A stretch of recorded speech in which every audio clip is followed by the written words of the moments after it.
This is dropped in the morning show here on the SDH Network. John, here you there. Thanks for coming by this morning. We'll give you the lay of the land today on a Tuesday. It's Tuesday Thoughts. It's anything that's left over from your mind from Monday morning. Alex, Harry was well early this morning and was already in the room before I had my Mountain Dew ready to go. So morning to everybody. And Tuesday here, we'll give you the lay of the land across the network because it'll be kind of a busy day on a couple of different fronts. This morning, we're going to Western North Carolina in hour number one at the very least to check in on some of our friends and find out how they are and how things are up there. Scheduled. Scott Wells joining us coming up here in just a little bit, the head coach at Gardner-Webb, and you know him also from his time at Asheville City. Following him, it is Mick Giordano, the head coach at NC Asheville, and he gets to spend time with Asheville City as well. And I have reached out to a couple of other folks. Coach Giordano has reached out to a couple of other folks. We've reached out to FEMA to see if we can get some kind of a response from them as well as to what's going on and any kind of an update. So when we have an update, then we will let them come on the air and break it all down for you. But I thought it was important to catch up with our friends up there. And so it's been spotty at best. Morning, OG. Trying to get communication. Texting is an adventure. Phone calls, you're leaving a lot of messages, or you're not getting service, or because you're not getting service and you're trying to leave messages, mailboxes are now full, all of that stuff. But in email, I was able to catch up with Coach Wells. He's going to come on in just a little bit, and Coach Giordano. And we kind of know some of the same folks, and so trying to reach out to them and seeing if they can catch up with us as well. Reached out to Dale Parker, who is at Lander, and we know him from App FC, and also Ryan Kelly, the owner at Asheville City, as well as our friends from Greenville Triumph and the Irwin family. So there are a lot of different folks that we've been able to catch up with, and I probably should try and find Coach Rubio as well from Hickory FC and find out what's going on there. But kind of one of the things that we're going to be ducking in and out and keeping an eye on over the next little bit is what's going on after the aftermath of Helene in Western North Carolina and in South Carolina specifically, and anybody else that's been touched by it. So we're going to be circling around trying to catch up with folks and find out what's going on. The first chance to do that's coming up here in hour number one. Obviously, anything that's left over in your mind from the weekend, Atlanta United, specifically Atlanta United 2, a couple of really cool things involving the twos that we can get into in hour number two and when we have some free time. Also, later today on the network, we're going to be at Oglethorpe for the return fixture, the reverse fixture of Emory and Oglethorpe. That's going to be on the Oglethorpe campus. Kick is at 7 o'clock. That will be at gopetrels.com. Jason and Jess will have the call for you. Maddie and I will also be there for pregame and postgame. So kind of keep an eye out for that on the SDH network and how you get your notifications and such. So pre and post, me and Maddie, Jason and Jess, everybody there, and hopefully we'll have the standard fantastic crowd. We were asking them to camp out kind of early and come and hang out with us at Oglethorpe today. So Emory and Oglethorpe, pre and post will be on SDH. The match itself will be at gopetrels.com with Jason and Jess. And so we're going to be there in the 6 o'clock hour, maybe like 6:15, something like that, hopefully catching up with folks. 6:15, somewhere in there, catch up with folks from both teams, pre and post, and we'll let you know what's going on there. So that's today. Tomorrow, like I said, I'm chasing a guest host because I have to be in another location. And that would block out any kind of a morning live. And so I'm going to be catching up, hopefully, with our guest host tomorrow. And the guests will be the same as far as I know. Tyler joining at 9:15, hopefully catching up with the busiest man in the Northeast at 10 o'clock in Dylan Butler, and getting updates from Marion Crowder on USL Super League, and on the SEC at 10:30. That will be tomorrow with our, hopefully, or if things fall into place, our super secret, not so secret guest host. That's tomorrow as well. And remember, tomorrow's a match day, so you've got weekend whip around or midweek whip around that you can lock into the show as well, and catching up with juice boxes as well. Thursday it will end up as a reaction Thursday with Thursday Thoughts, and then the Power Hour in hour number 2 with Nino and Nico, and finding out what's on their minds after a midweek activity. Then on Friday, hopefully catching up with our friends at Beyond Goals Mentoring at 9:30. Then it's a weekend whip around patent pending, trademark coming sooner, hopefully rather than later, and catching up with everything on the weekend. So that's where we are right now with all of our plans this week here on the network. And it's a busy time on a bunch of different fronts. And, just when you think that things slow down, they don't. And it's always a fun time here at SDH. But today it is the morning show, and then getting ready for everything going on at Oglethorpe for Emory and Oglethorpe tonight. On in the 6 o'clock hour, match at Go Petrels at 7. Afterward, it's once again SDH postgame with me, Maddie, Jason, Jess, Cast of Thousands, etc. So that's where we are this morning, and that's the early rundown for the week here on the network. So I thought, and I'm kind of eschewing opening kickoff this morning, and I'm saving it until hour number 2, because traditionally what we do with the content and opening kickoff doesn't really blend, and it turns into a train wreck with the topic that we have planned here for hour number 1. But when Helene came through, let me just give it to you from a high school football perspective. At GPB, when we've been trying to do a game of the week, we found out when Helene was coming that folks were canceling games and things like that. You might have gotten 20% of the matches ending matches. Shows you where my brain is. I think 20% of the teams actually got the chance to play on their assigned dates and on the weekends, and everything's now been assigned, and the GHSA is going to come out with word about the schedule sliding and when the playoffs start and what teams and regions can do between now and then, and getting everything all squared away. I'm still catching up with coaches that are that have kids, and I mean that in the sense of 15 to 18-year-old student athletes that are not in the county. They're with relatives in other places, and you can't go back to school. A lot of school is shut down in the southeastern corner of the state of Georgia for the week. And then you're trying to figure out, okay, how many of your student athletes do you have back, just from an athletic sense? How many of them are there? Can you actually do matches? Can you do games? Do you have to push things back? What's your scheduling like? When do you open school again? Because once you have power, then it's all about trying to figure out, okay, how can we feed kids when they come to school? And you can't just open a school and not have food. And so now you have the situation where it looks like you're going to have some strikes up and down the East Coast involving ports. So all of the import that is traditionally there, and you got ports in Georgia all the way from Savannah down to Kingsland and Jacksonville. You don't know how that's going to affect things, what gets imported, what moves into the state, how that gets transported. All these different kinds of infrastructure things are affecting schools in the state of Georgia. And that's when they weren't getting hit as hard as our friends in the Carolinas were, and in Eastern Tennessee and Virginia. So that's just the Georgia situation right now.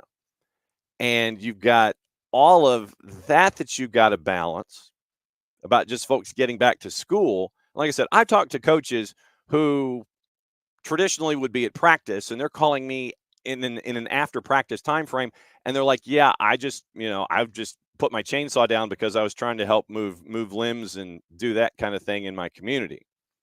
So you've got that you're contending with as well. And it is trying to find out where everyone is.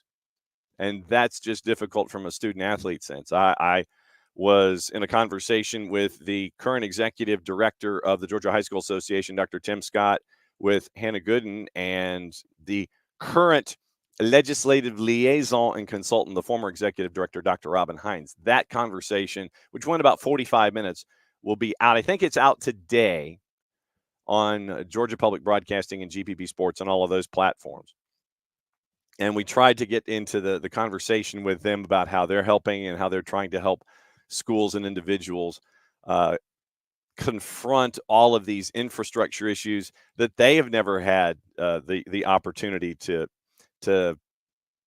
deal with in the past. I mean, and this is a month here in the state of Georgia where you've had Helene, you've had what happened, the horrors up at Appalachia High School and Appalachia coming out the other side.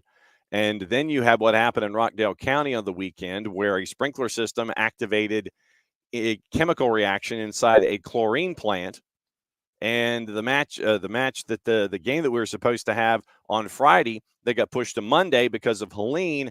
Now it's been pushed back a second time because of what was going on with the chemical reaction in the clouds that we all saw coming out of the eastern suburbs of Atlanta over the weekend. So all of these different things that folks are having to deal with right now, and it's been a long week in an even longer month. And so, what I thought it was important today, since we have the space, that we catch up with some of our friends.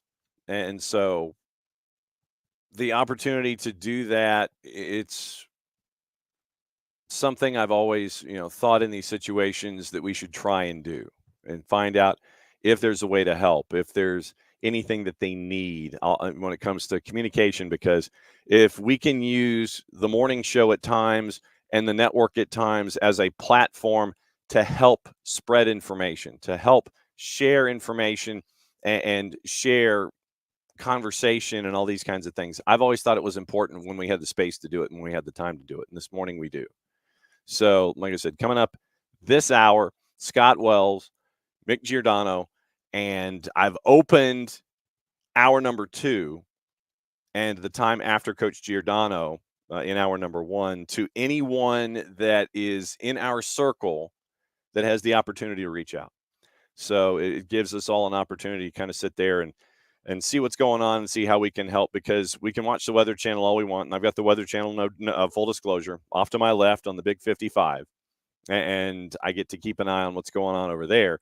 But to be able to catch up with folks who are immediately impacted and can let us know what's going on, I've thought that was always important as well, when we have a chance to be that megaphone and be that arm around the shoulder when we have the chance to. So hopefully we get a signal out from Western North Carolina and catch up with Scott Wells and Mick Giordano and hopefully some other folks coming up here in hour number 1 and in hour number 2. Like I said, we've reached out to FEMA, and if FEMA doesn't look at our request and sit there and go, why is a sports show reaching out to a federal agency to find out about a disaster of just apocalyptic proportions, as some folks have said, and they actually read the email, then hopefully we can have some kind of a FEMA answer and update and response as well here on the morning show as we go.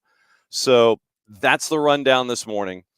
And I don't know what these conversations are going to yield.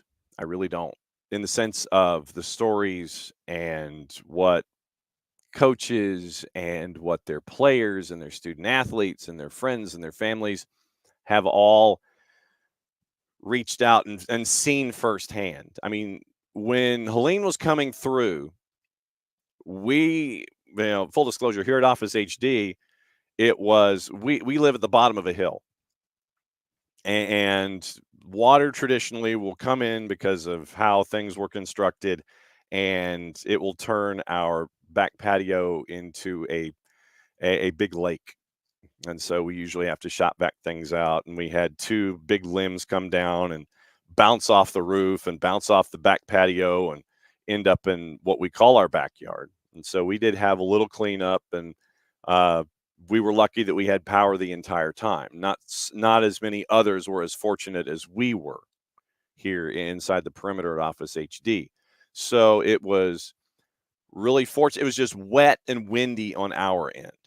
But to catch up with folks around the state and catch up with folks here in the Atlanta area and find out what is going on with them and their homes. Like I said, there are some folks in Southeast Georgia, they don't have power back yet. And we're looking at what? Day 4, day 5 of this? And schools are out for the entire week. So, I mean, it is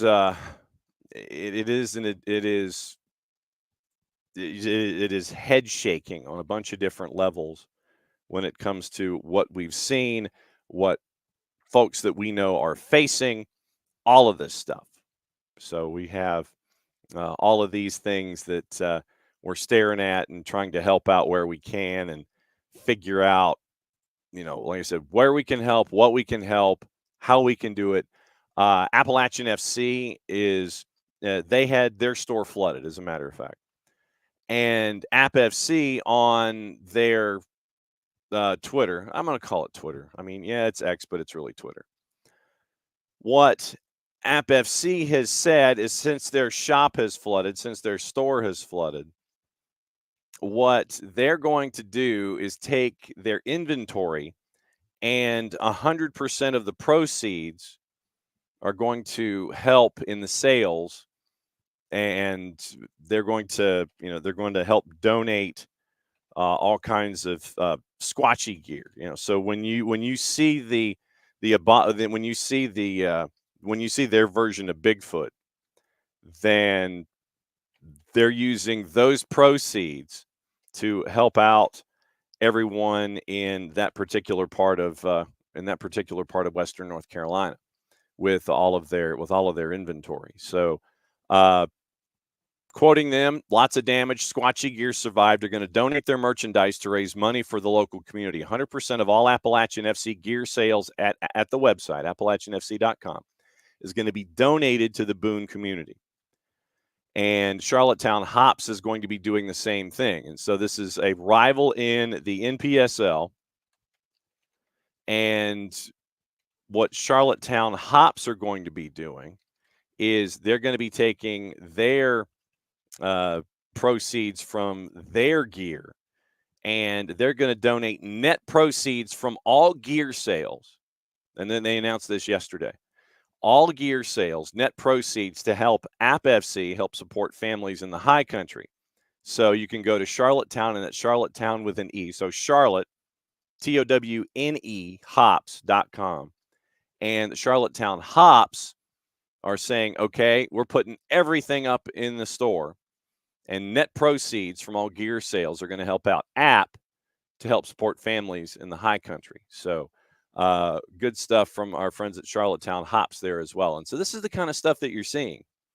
You're seeing folks that are rivals on the field, and they are turning things into ways to help. And so you get to see these kinds of things, and it's really cool to see that, your rivals on the field, but when it comes to, times where you're looking for assistance and help and this kind of stuff, then that's what you're looking for. So that's really cool from both App taking a situation that impacted them directly in their store, and it is turning around and helping out folks in Western North Carolina. And so that's why I wanted to reach out to Gardner Webb and to Lander and everybody there and see what's going on, and Asheville City Soccer Club and all this kind of stuff. And so, like I said, I wanted to catch up with folks and find out about where things stand. And so hopefully, like I said, this is the beauty of technology. And yes, I am filibustering. I fully admit it, because technology being what it is, and trying to catch up with folks out of Western North Carolina, it's dicey. And so hopefully, like I said, hopefully we can catch up with our friends and help catch up with Scott Wells and Mick Giordano and anybody else that wants to come in here in hour number one and let you know what's going on. So while we're waiting, let me go into some of the other news of the morning. And it has to do with, you remember well, first and foremost, we'll go to the NWSL. The NWSLPA has also been affected. Their office, and if you follow Megan Burke on the 280 character app, the NWSLPA's office is in Asheville, North Carolina as well. And so they are having to tell everybody, and I think Megan Burke said this yesterday, surrounding areas severely impacted. Staff in Asheville are safe and accounted for, but also managing the effects of the storm, limited access to telecommunications. And So staff are monitoring messages on Instagram, Twitter, and on the main email account. And so you have that going on right now in Asheville at the main office with the NWSLPA. So they're going through it as well. And I think Megan Burke is another one to follow on the 280 character app as well. Speaking of the NWSL, the Houston Dash and Fran Alonso have agreed to part ways in lieu of a return from his leave of absence, and they put out statement thanking Fran for contributions. Ricky Clark continuing to lead the team, serving as an interim coach the remainder of the season.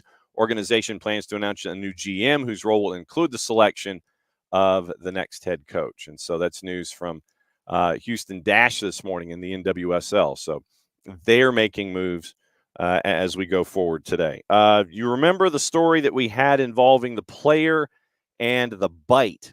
Milutin Asmajic, who was admitted apparently owned up to biting Owen Beck. He admitted to biting Rovers defender Owen Beck on the back of the neck back on September 22nd. Initially given a yellow, later changed with violent conduct by the FA. Osmajic had until yesterday to respond to the charge for his part in the incident, and now could land him a long ban. Preston North End director Peter Ridsdale told TalkSport Osmajic had responded within the time frame as is appropriate, accepted the charge that the FA have put on him. He has accepted the charge put to him, that he was seen to bite the opposing player in the game against Blackburn Rovers.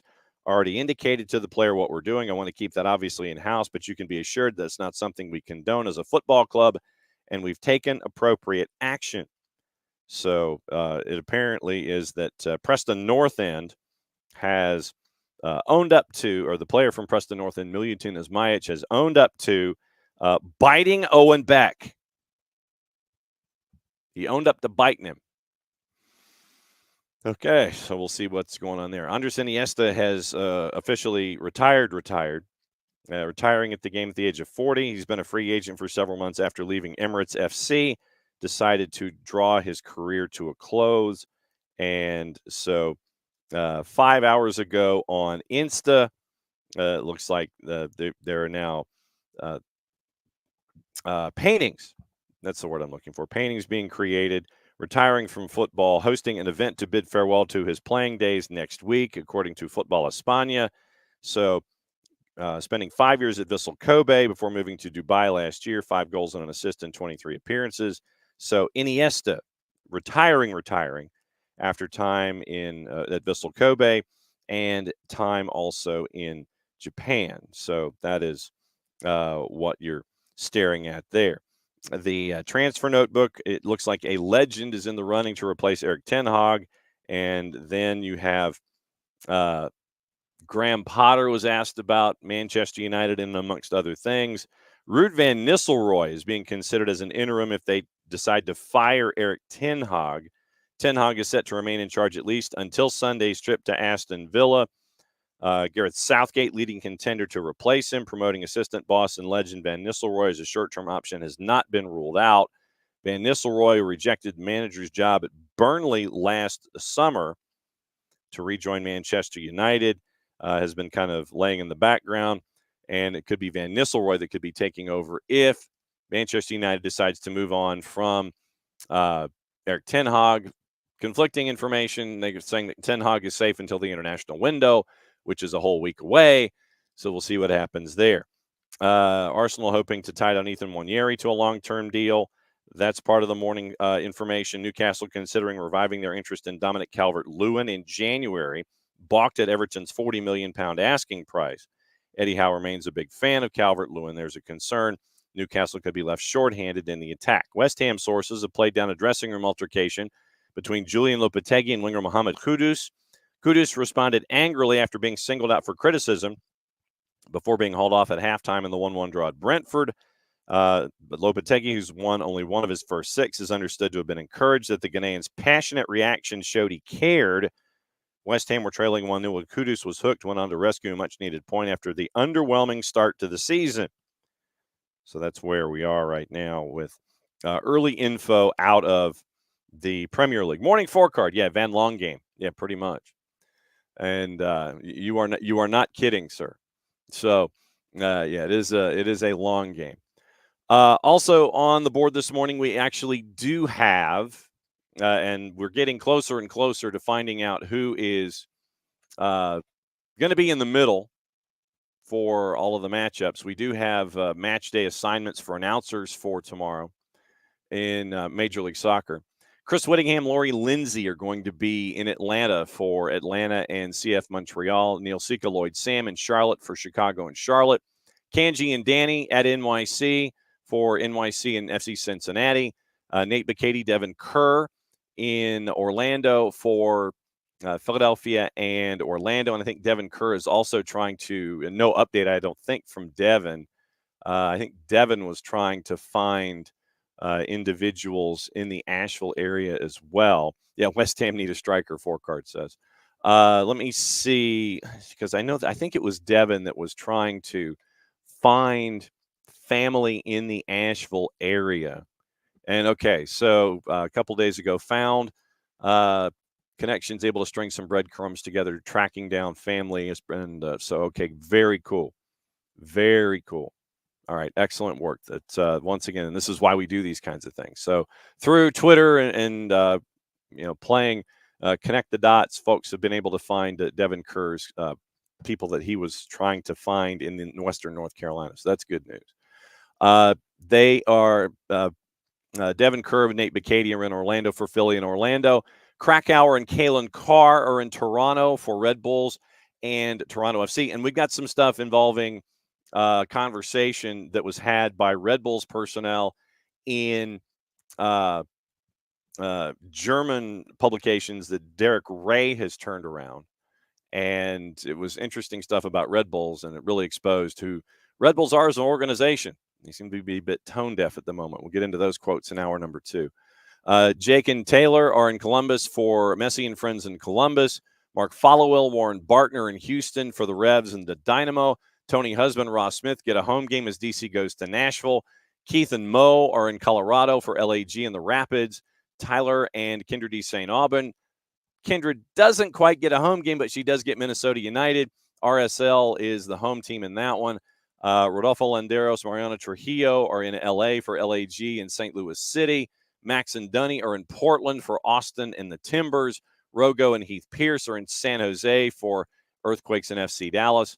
And Blake Price and Paul Dolan are in Vancouver for the Whitecaps and Seattle. So those are your match day assignments for match day 36 in Major League Soccer. Let me see if we have our ref assignments in complete and total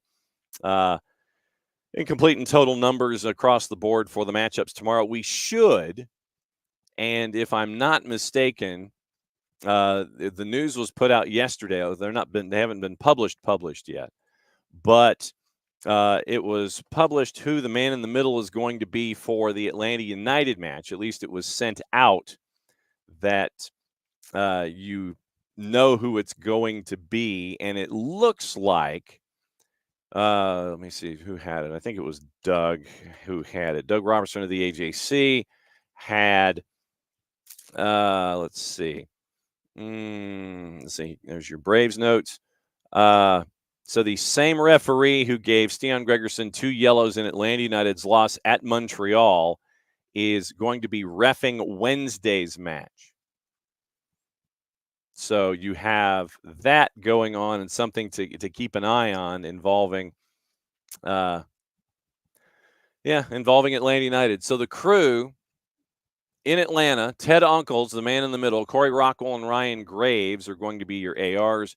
Your fourth is Natalie Simon. Soren Stoichka is your VAR, and your AVAR is TJ Zablocki. So Ted Uncle, who gave Stian Gregerson 2 yellow cards last time that those two teams played each other up in Montreal, will now be the man in the middle for the matchup at Mercedes-Benz Stadium. So got to keep an eye on that. Pars, good morning. And so it will be intriguing, shall we say, with as I sit here and what I would end up doing is go intriguing and take my pinky finger and go, So keep Ted Uncle in mind for those of you that are going to Mercedes-Benz Stadium tomorrow for Atlanta United and CF Montreal, Ted Uncle gave Stian Gregerson 2 yellows last time out at Stade Saputo. In the loss by Atlanta United to CF Montreal, how does that translate? How does that translate for a match at Mercedes-Benz Stadium in a situation where, like I said, I think Atlanta United in the final 3 matches needs 7 points. Yes, you're looking for 9, but I think 7 is the number that you're looking at, because then you're north of 40 points.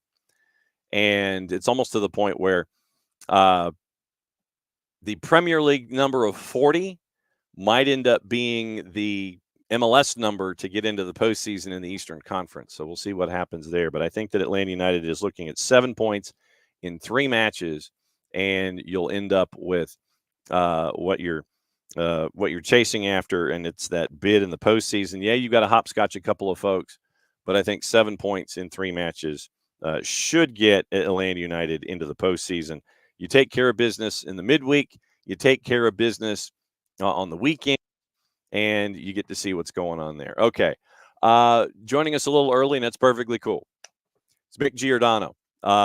The beauty of the green room is that I can see that he has a background that is very, very bedroomish, and that's a good thing. It means he's got a roof over his head. So we're going to bring in the head coach at UNC Asheville, Mick Giordano, and as I see, go ahead and raise that right arm there, Mick.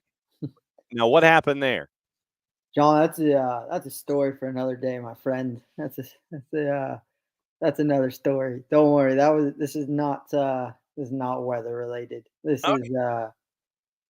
is you know how some of those radio stations, they say there's the DA of the day, and you got your moment. Yes. Yes, I do, because I don't even need a radio station to tell me about being a DA, and DA is an abbreviation for someone who is not so smart and could be associated with if you remember the Disney movie Gus, that would be the way to break it down. Okay, so Yeah. it is not related to anything recent and meteorological, is what you're saying. No, it is not. It is certainly not a fun, or I should say, one of my more intelligent moments. However, my wife does take joy in reminding me, even though she already knew she Mm-hmm. was the intelligent one. She does take joy in reminding me, like, yeah, this just kind of really solidifies that, and Yeah. it's fair enough. Oh no, I'm right there with you. I mean, it is definitely something where I am reminded of my profound lack of intelligence by the boss, and I tell her that. It's like, look, if I do something stupid, I know that you're going to be the first person to tell me, and feel free to tell everybody else I did something stupid. That is perfectly fine. 100%, 100%. You got to take it. If you do it, you got to take it. Exactly. And I'm glad, first and foremost, that we were able to find you and catch up and see how you are. DA of the day moment, outstanding. I guess my first question is, how are the Giordanos? We're good. And I appreciate it. We are right. Ironic enough, my wife was actually in California on a work trip. Um, so it was just myself and our dogs at our house, which we're about south. We are out by the airport in Mills River. So we're all good. Our staff, thankfully, is everyone is safe and everyone is okay. So the Castos, which Joe is our head assistant, recruiting coordinator.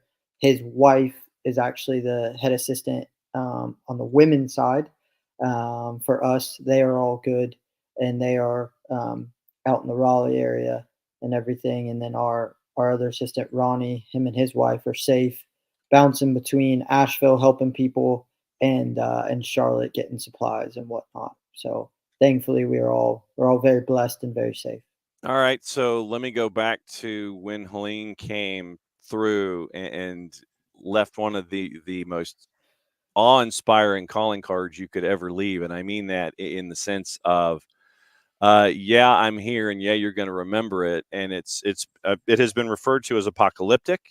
It has been referred to as awe-inspiring. It has been referred to as just absolute devastation. So when Helene was going through, where were you and your staff and your players? Did you tell everybody to get out of town or what? So we knew it was gonna be bad, but we didn't know it was gonna be this bad. Um, so we were all still on campus or in the area, and we had a meeting. Athletic department had a mandatory meeting last minute on Thursday. Um, sorry, on Wednesday, and then we had basically a talk of, hey, on Thursday we had another meeting saying we need to really be careful. This could get really nasty. Um, and that was on Thursday afternoon. So Wednesday, the rain started around 4ish in the afternoon. Typical rain, but it was heavy. Just a storm, but it kept going. Through Thursday, we started to get a little bit worried on how much rain it was really starting to hit the entire area.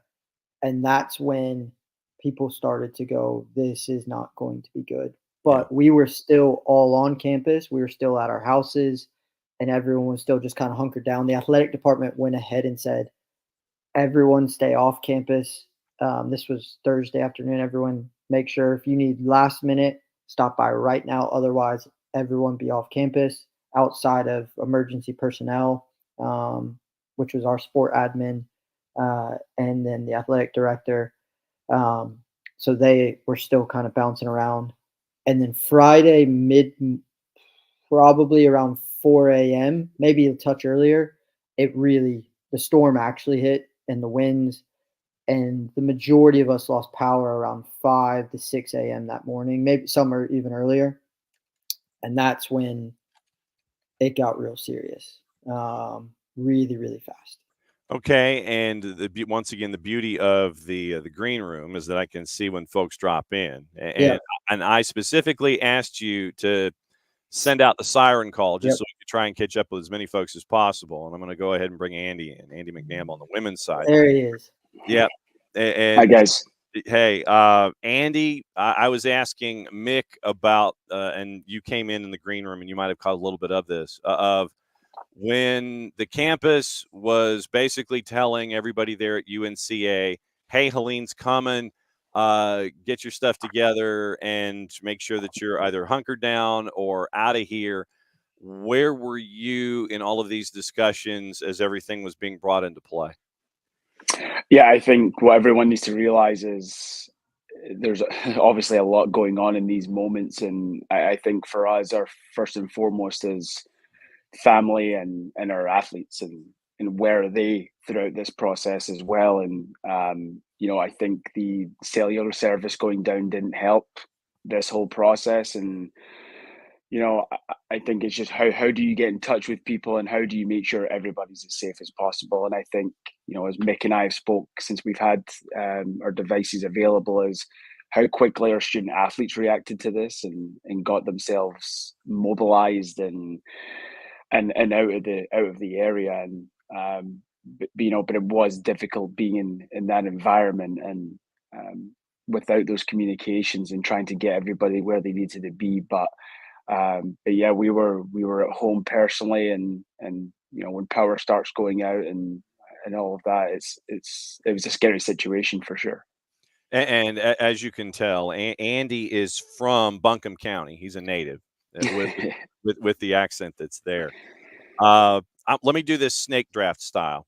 Andy, let me ask you, how difficult is it, and have you caught up with everybody there on the roster, coaching staff? Where is your level of communication in reconnecting right now with everybody?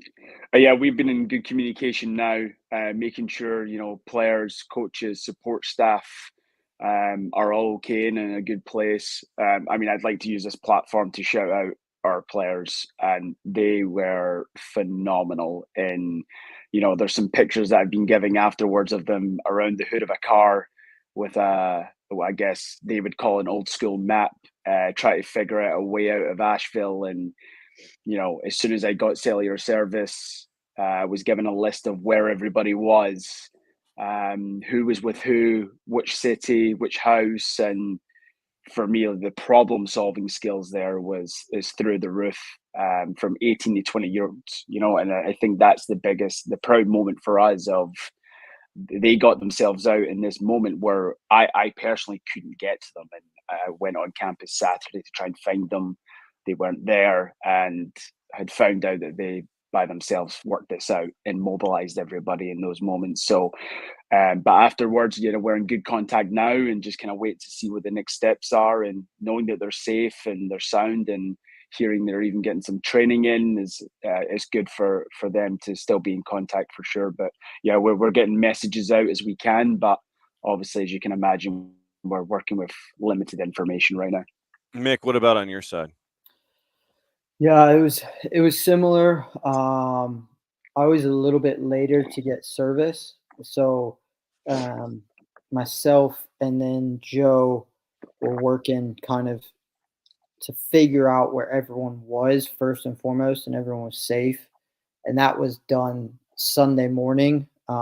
We were able to find out that the majority had gotten out at that point, and they had done not as organized by any means as the women's team.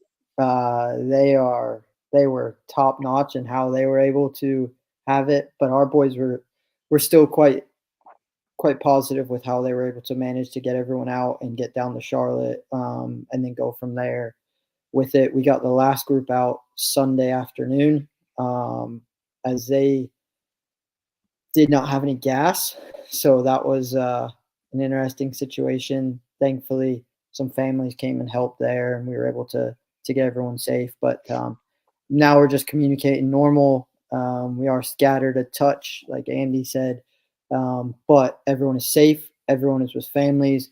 We have 5 families, I believe, if I remember correctly, that have taken in teammates and extras and everything, and they are some of the true heroes right now for our staffs, stepping up and taking on extra, and still messaging both of our staffs on how can they do more, and they want to do more. But we know the boys are safe. We know they're together and they're in a good place. And now we just continue just to via text at the moment, and then once we get more information, we'll probably have a group setting, or maybe it could be a fall sports setting where we get student athletes together, touch base, etc. Mick, what's it been like to see your student athletes step up like this in an unconscionable situation where, if I remember the math this morning, you've got 400, I think it's over 425,000 households still without power. I think I-40 eastbound was finally opened up this morning for traffic. I-26 was the only way in and out for a lot of this time, but I think I-40 eastbound has opened up this morning, according to NCDOT. What's it been like to see your team step up in this way and understanding the gravity of the situation, doing as best as they can, to stay in contact with each other and accomplish all of the things that they're doing? Yeah, I truly can't express how proud we are, myself and our staff, of all of our student athletes, and all the student athletes at UNC Asheville, for what they've done and how they've been able to manage it. We, as a program, we've personally talked about, adversity is just an opportunity. And they certainly saw this as adversity, to say the least, but they took it as the opportunity to make the most of it. And they took the opportunity to be able to help one another find the positive route, not panic, and be able to go. Andy will tell you we're in this with 18 to 22-year-olds that sometimes are knuckleheads and everything, but at the end of the day, it's our job to try and help them be ready for the real world. There's nothing more real world than what they're going through right now and what they had to go through Thursday, Friday, Saturday, and Sunday. That is true real world experience on a different level of everything. So to know that they've been positive and successful navigating this adversity and navigating these challenges, it shows that they are preparing themselves correctly and they are getting ready for it. Mick Giordano and Andy McNabb, in charge of both programs on the soccer side at UNC Asheville, hanging out with us and giving us an update. Andy, I've been extremely remiss up to this point. How are you? Oh, as there's people in much worse situations than us, and we really relocated down to Charlotte a couple of days ago, and it's for us, it's the best situation at the moment. Just try to figure out when to go back to Asheville, how to go back to Asheville, and but yeah, I think looking back in Asheville, there's much worse circumstances. So no, we're doing okay, thank you. So, with your side of things, when it comes to seeing the maturity from 18 to 22-year-olds and what is facing them right now, and I'm not talking athletics, I'm just talking about what's Mm. facing them in real world life kind of lessons here. What's it been like to see them respond as well? Yeah, I know the point of this platform is so you can hear us talk, but I think it's the same as Mick. It's almost speechless at how well they've dealt with the adversity, and truly, we didn't know it was going to be like this. And for the way that they've handled it with each other, with humility and organization, and just we're going to help each other out. And I think there's lessons for life that have definitely been learned here. If we get to play again at some point, hopefully, that the togetherness they've shown here translates in there and for years to come. But it's been truly remarkable, and my staff and I have been immensely proud of the way that they've stepped up and handled this, and especially with so many people out of state, out of country, going through all of them going through this for the first time in their lives. I think it's an immense proudness of how they've done this. So, Mick, let me ask you here as a part of this, since Andy kind of broached the subject. w- Playing, I know, is furthest from a lot of folks' minds, and I know that both of you would have to find your rosters, bring them back to wherever the location is. But what has the response been like from the university and the conference about, look, we'll get there when we get there, just focus on being together, staying together, and making sure that you're all found and that you're all healthy? Have there been any conversations when it comes to Yeah, schedule resumption? yeah. There's ongoing conversations currently right now as we speak. There's things going on with the conference. I'll first start with just saying the university and the Big South, our athletic director and the athletic department were all tremendous.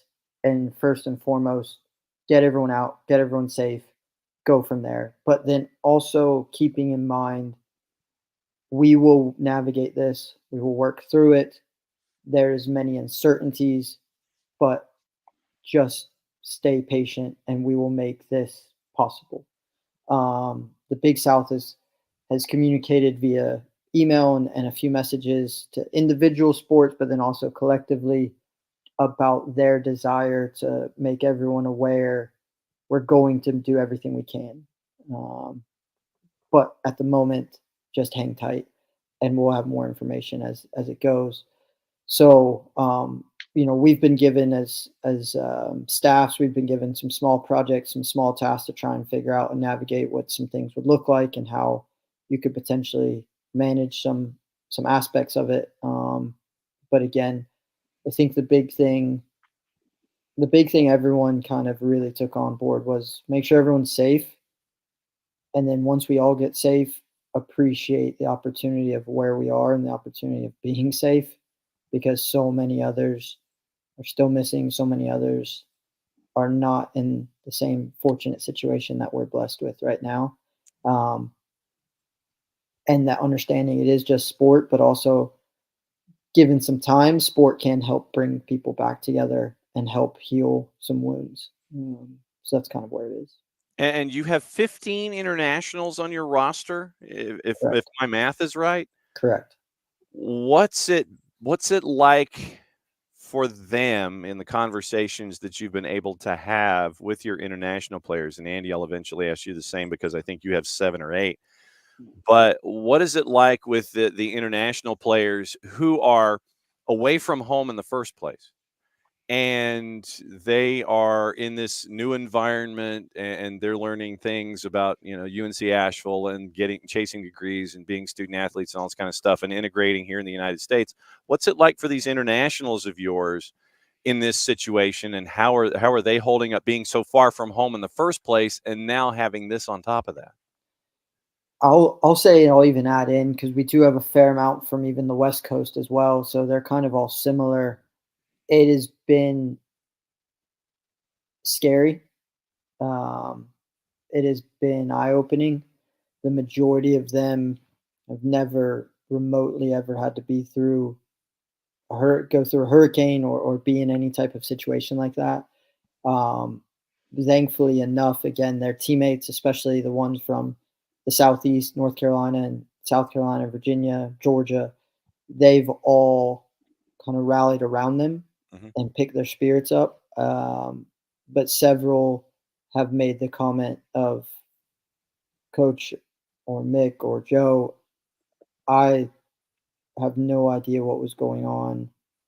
And that is possibly the scariest I've ever been, when I saw all the flooding and I saw everything happening, and whatnot. And thankfully, they were all safe, mostly on campus, but there was a lot of down trees and a lot of down power lines and everything. And they'd never seen anything like it. They said, one I know said it looked like someone just blew up part of campus. So they were they were shocked, and they were rattled a bit, as expected. Andy, what about you and your internationals and conversations that hopefully you've been able to have with all of them, and if not most? Yeah, and I was going to echo exactly what Mick said. We've got so many from California, Michigan, all over the place. I think what you saw with the community that we have, um, our players are good people, our families are good people, and we've probably had more families reach out to make sure that the staff is okay than anything else. And I think that says a lot about them and wondering what they can do from afar. But our players are, as you can imagine, scared and worried about what happens next. And I think at the same time, kind of appreciative of the people that they have around them and helping them through these moments, which I think inevitably will bring them closer together, individually. And but yeah, I would agree with Mick, just scared and wondering what the next steps are. Were you scared at any point?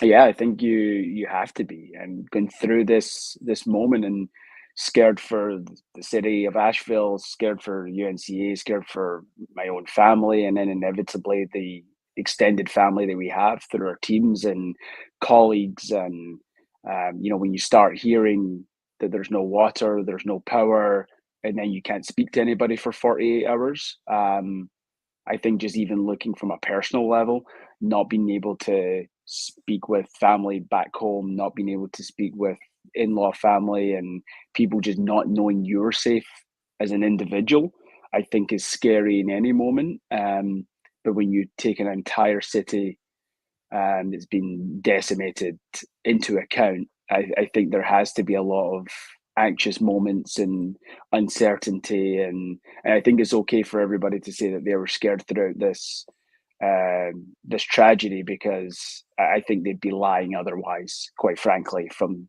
some of the things we've seen. And even now on the back end, once we got cell service back, looking at what has actually happened, because when you're in that environment, you maybe don't you understand what's going on, but it's when you get that cell service back and that power back, we're the lucky ones that did. Um, it's just one of those ones where you start hearing comments from people of, well, did you see this? Did you see this? And you start actually seeing what has happened, and your heart, your heart breaks and jaw drops. And for us, it's just we just hope that things can start improving as quickly as possible. Mick, when it comes to help, aid, anything, what do you need? What I mean, and this is for both of you, and we'll start with you, Mick. What do you need? What do folks around you need right now? How can folks help? I mean, other than maybe being present And if you send out a text, hey, shoot me a text back, so I know that you're hanging out with me and that you empathize. How can folks help right now?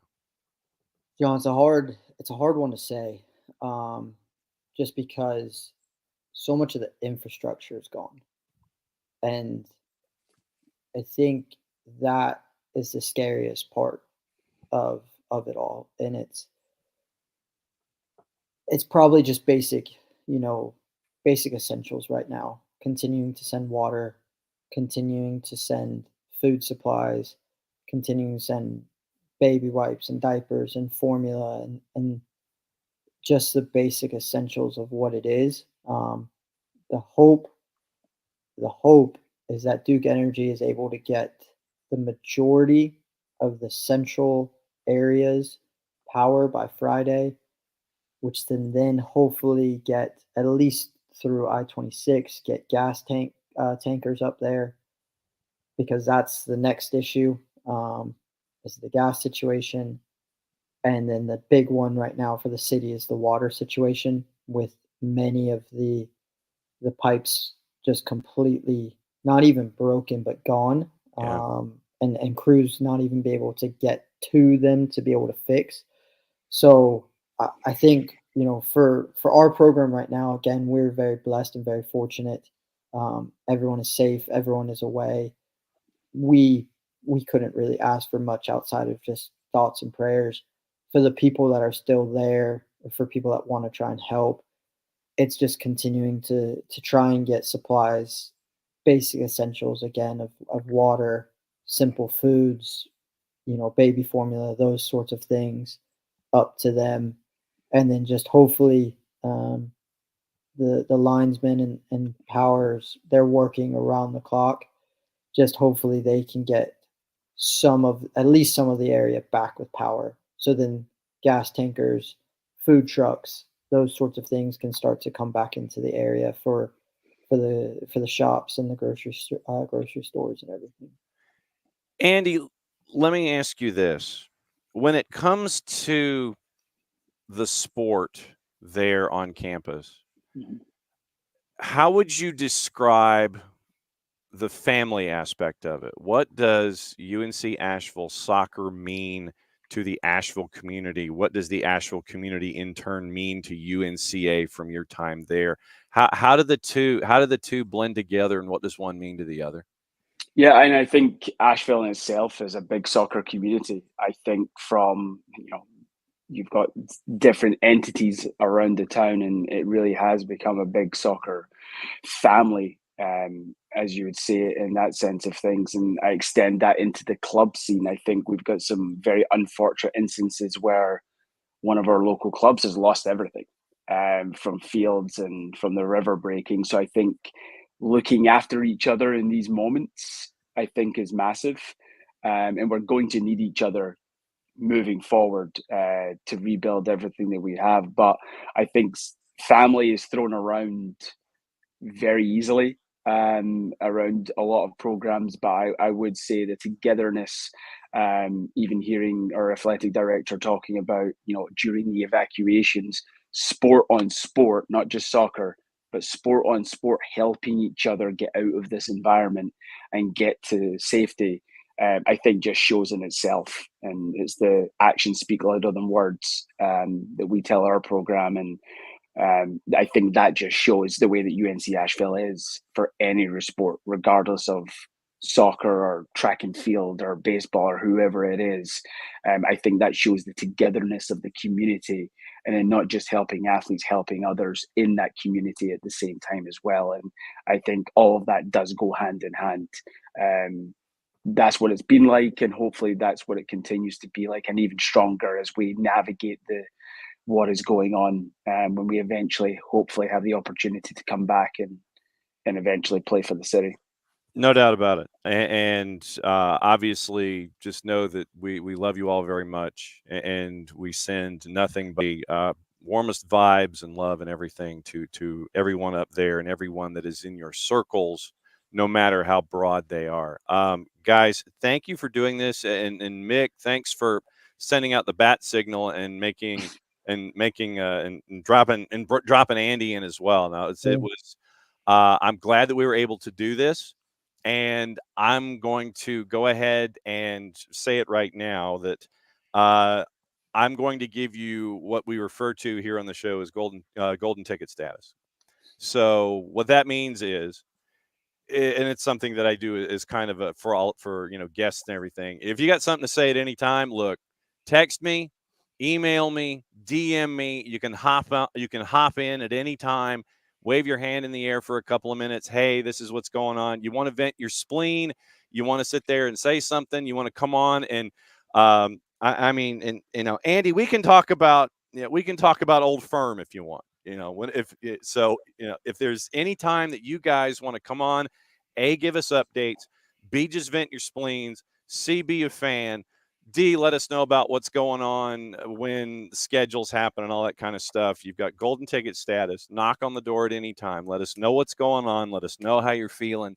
Thanks for coming on this morning. I know that that it has been hell, and I'm going to go ahead and say that because explicit ratings, we do that a lot here on the morning show. But it's been hell for a lot of you for about a week now. And so anytime you guys want to drop by, thanks for dropping by this morning.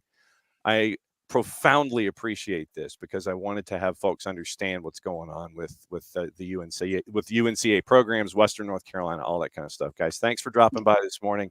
Come by anytime, and we will catch up with you soon. We love you all very much and can't wait to see you guys come back on the other side as a part of the growth of Western North Carolina after Helene.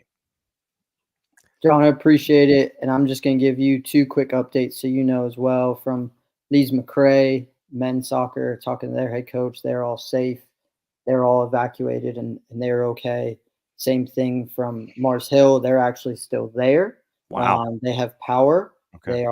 They're okay and they're safe. But Mars Hill, talking to Greg, Mars Hill men's soccer, they're all safe as well. So just wanted to give you those 2 updates. Just hearing from them too, and just want to say thank you. Appreciate the platform and appreciate you and everyone thinking of us. It means more than words can say. So we appreciate you. All right, so just be safe, guys, and we'll catch up soon. Go get some coffee and some breakfast, okay? Go get do you guys ever get to eat crappy now? Do you guys just get Twinkies or something, or are you guys still trying to be as vigilant as possible?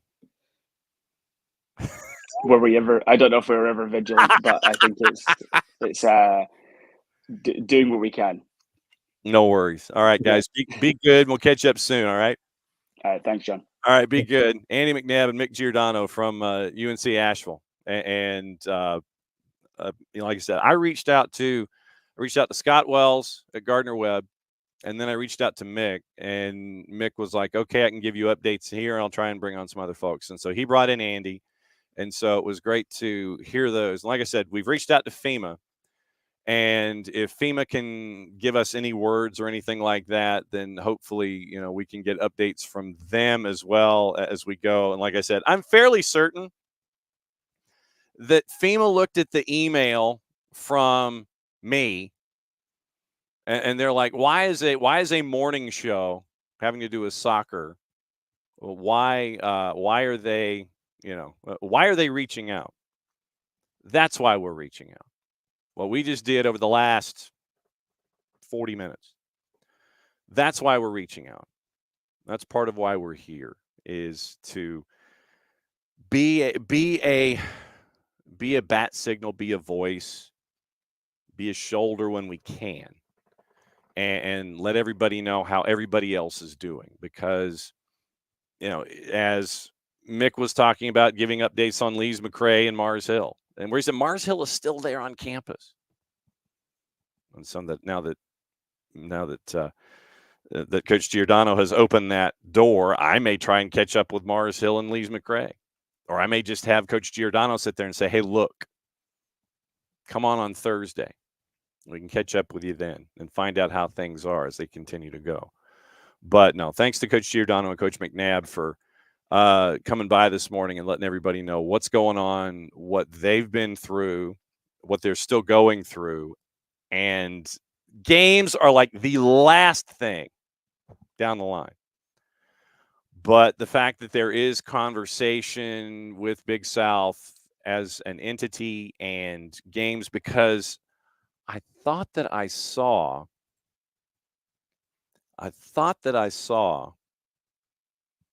hang on just a second. Now, I thought it was Georgia State. I thought Georgia State might be having a game. Was it this week? Was it this week? Up next, yeah, they're supposed to play App and Boone on Friday. And what I may try and do is see what the update is at App and have that on Thursday, because if Thursday it's listed now, seriously, it's listed Georgia State and App State in Boone on Thursday. I mean, for Friday at 6:00 in Boone. So what we may do is try and reach out to App State and see what the latest is there with the women's program and see if they can hop on Thursday morning as a part of hour number one after as a part of that hour as we talk about Atlanta United. So let me write that down. The App State for Thursday. So I mean, with a question mark. So, and like I said, I know that this is tremendous. This is tremendous TV and radio right now.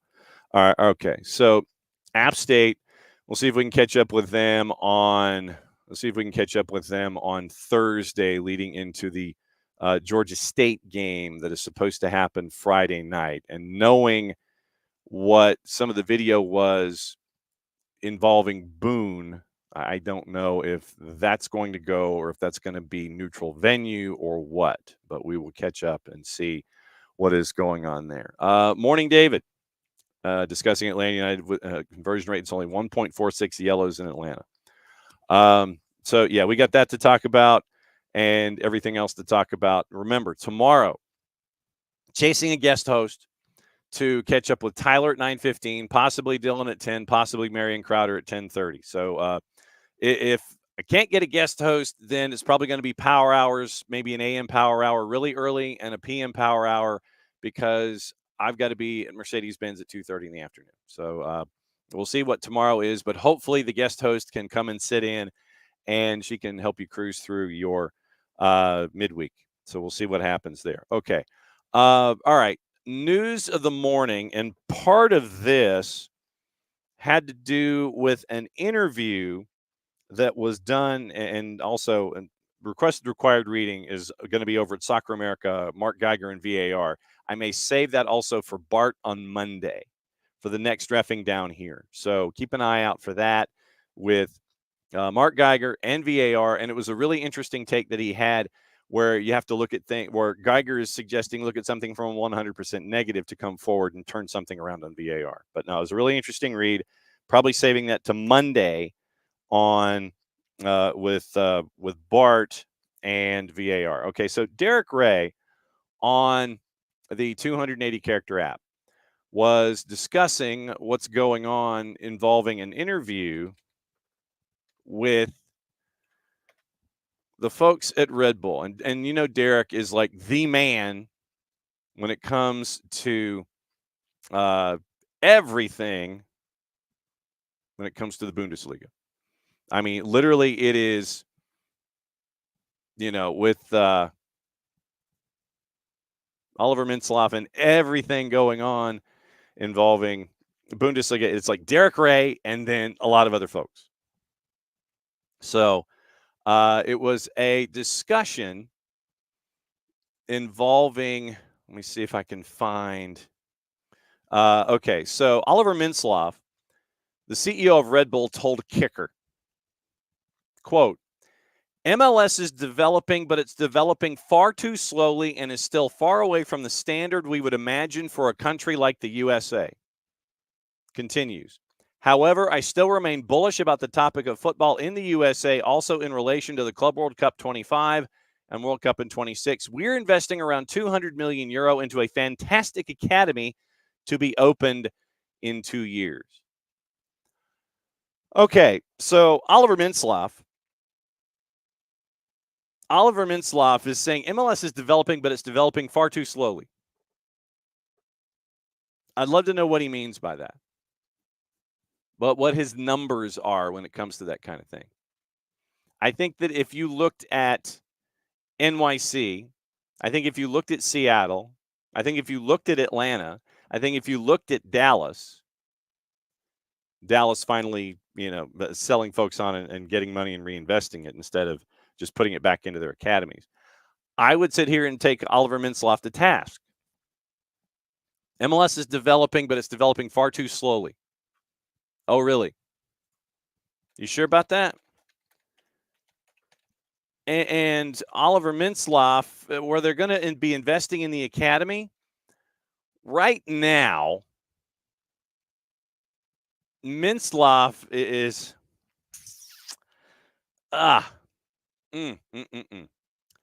So he was formerly in charge at RB Leipzig before being promoted to Red Bull's entire sports division. So he's like, get rid of some international games. He believes cutting out unnecessary international matches could be the way to reduce the burden on footballers' ever-increasing calendars.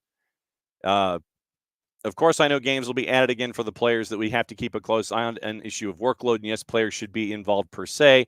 Perhaps we also need to look at the FIFA calendar as a whole. Perhaps there are international matches that can be discussed and possibly scrapped without replacement. Good luck on that.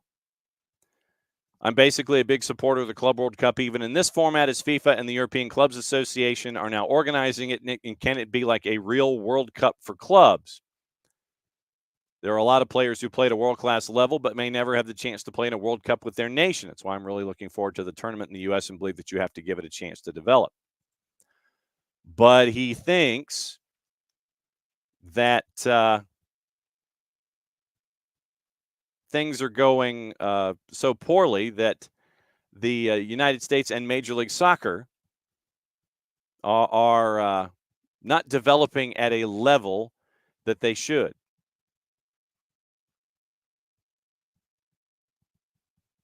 Maybe you should look at, if you're so hot under the collar about Major League Soccer,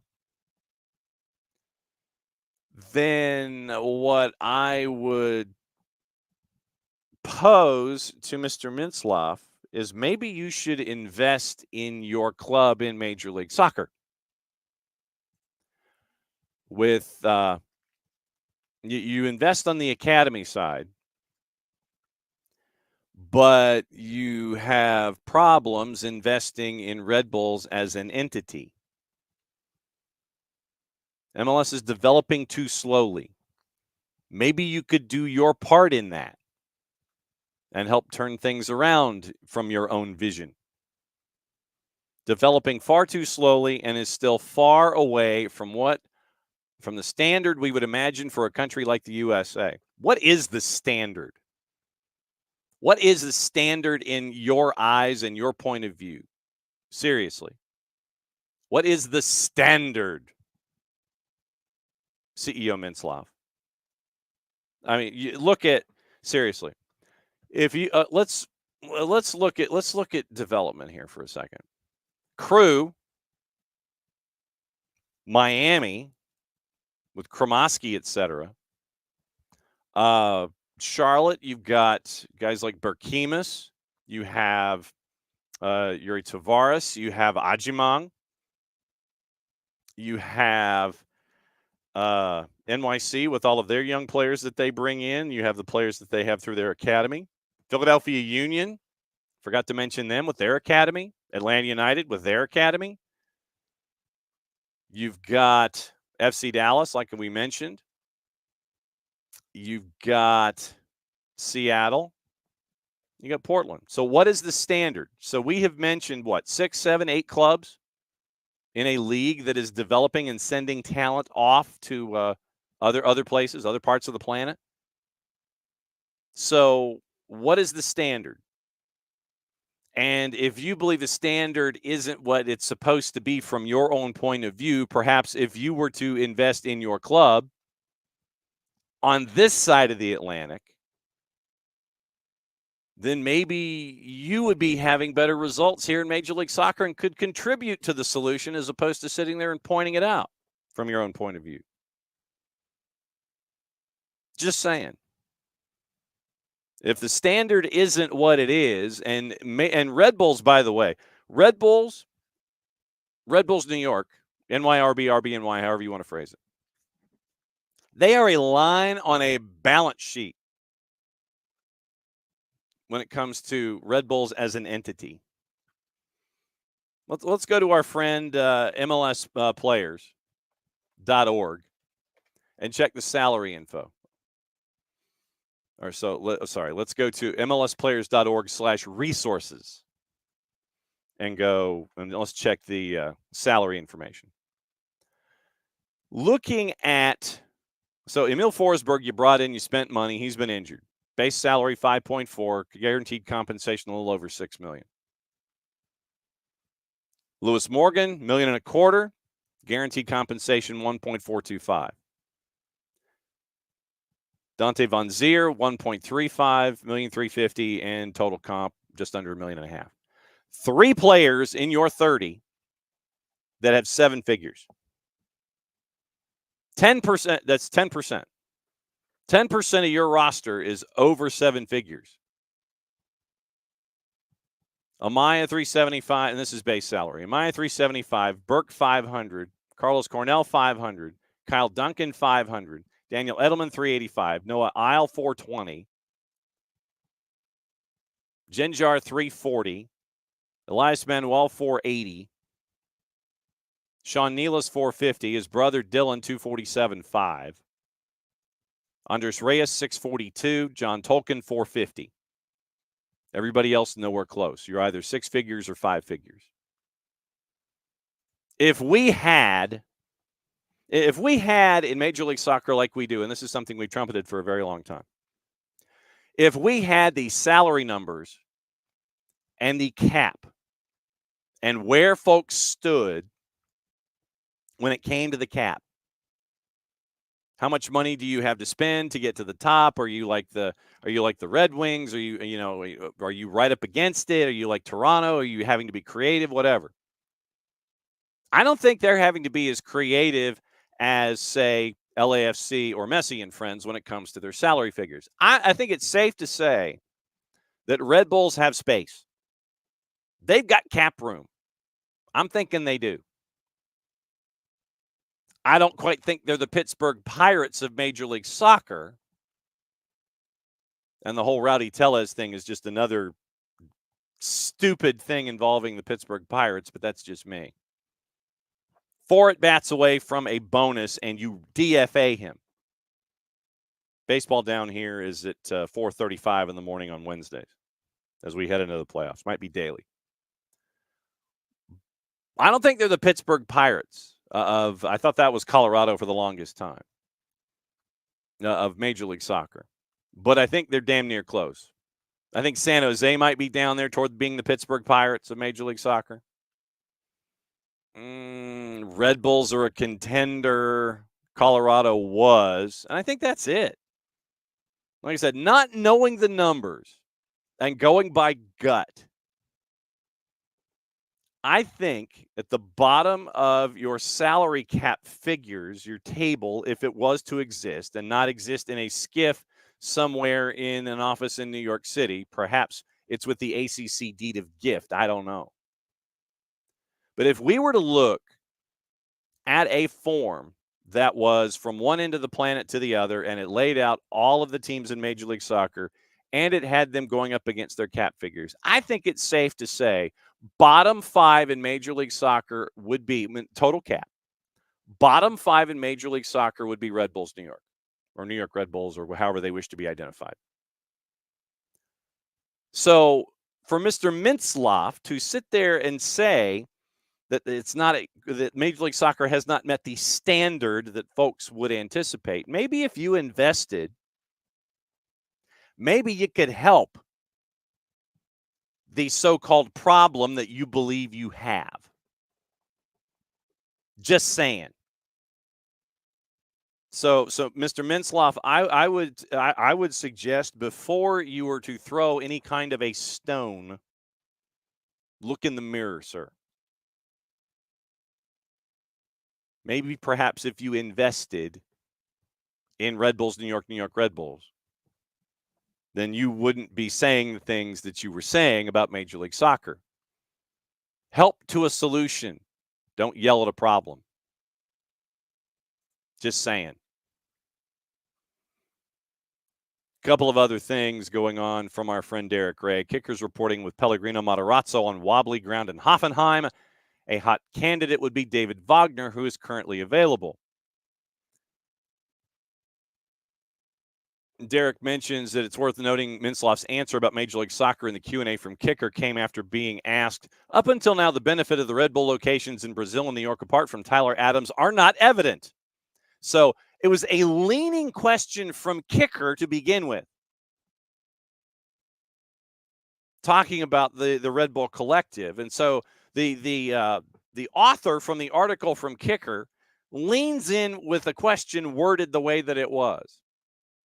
Up until now, the benefit of the locations in Brazil and New York, apart from Tyler Adams, are not evident. He replied, absolutely right. And then he goes through the rest of the quote. If you were to invest in Bragantino, tell you what, let's go to Transfermarkt while we're here. Tell you what, we'll do that. Transfermarkt, and we will continue. We'll go down this rabbit hole that Oliver Mintzloff has created. Red Bull Bragantino. All right, so our friends at Transfermarkt. Red Bull Bragantino has a total market value of 75 million euro and a squad of 29. Average age of 24.3. So your current transfer and your transfer record, right now you're in the positive at plus 13.5 million euro. All right, so market value on a roster of 29. You got a lot. I mean, you got a lot of folks that are worth money. You got folks that are injured too. And like I said, and this is me not having seen a Red Bull Bragantino match this year. So I'm just naming names off of this roster. And this is value, according to our friends at Transfermarkt. The market value of all of the players, according to Transfermarkt, is 74.5 million euro for 29 players. And with the transfers in and out, they're on the plus side at plus 13.5 million euro, which is what they're looking for anyway.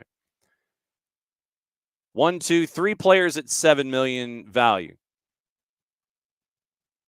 They got an attacking midfielder named Jean. Came over from Palmeiras. Jean, no lie. Jhon squared.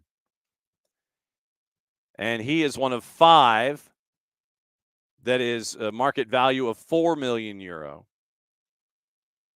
Then you have 2 at 3.5, 1 at 3, 2 at 2.5, 4 at 2 million, 2 at 1.8 million euro, 2 at 1.5 million euro, 1 at 1 million euro, and then 2 at 900,000, 1 at 800,000, 1 at 500, 1 at 400, and 1 at 300. And then João Neto, who has no market value. I don't know if that's good or not, but he has no market value. So in a roster of 29 players, where you're dealing in the positive when it comes to your transactions. So Red Bull Bragantino is like making market value profit here with outbounds and inbounds. But they're not helping you. They're helping you at the bottom line. Definitely helping you there. 5 individuals who are not of Brazilian birthright, 1 in Colombia, 1 in Ecuador.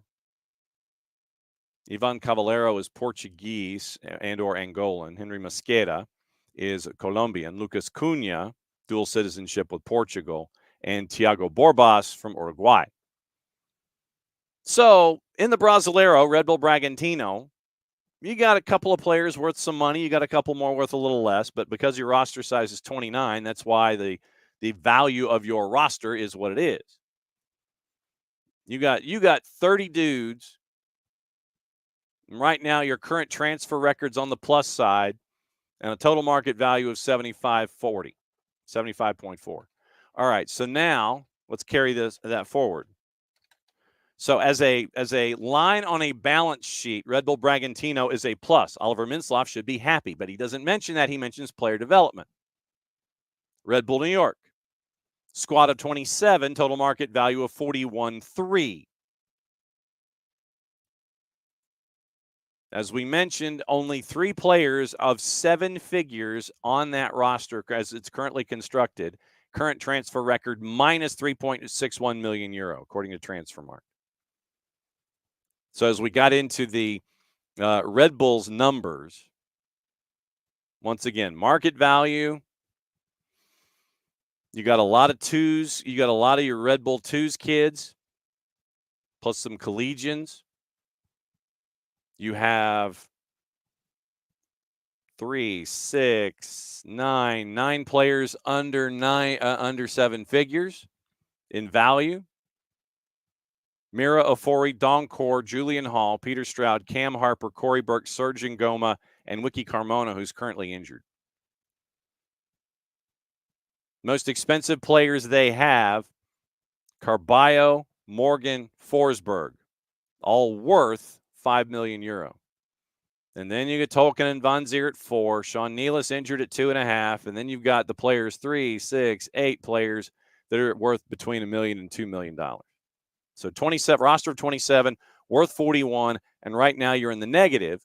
But on a roster of 29 that has a value of 71, with Bragantino, you're in the positive. So with Bragantino and Red Bulls New York, you are dealing right now with a positive transfer record of 10 million euro.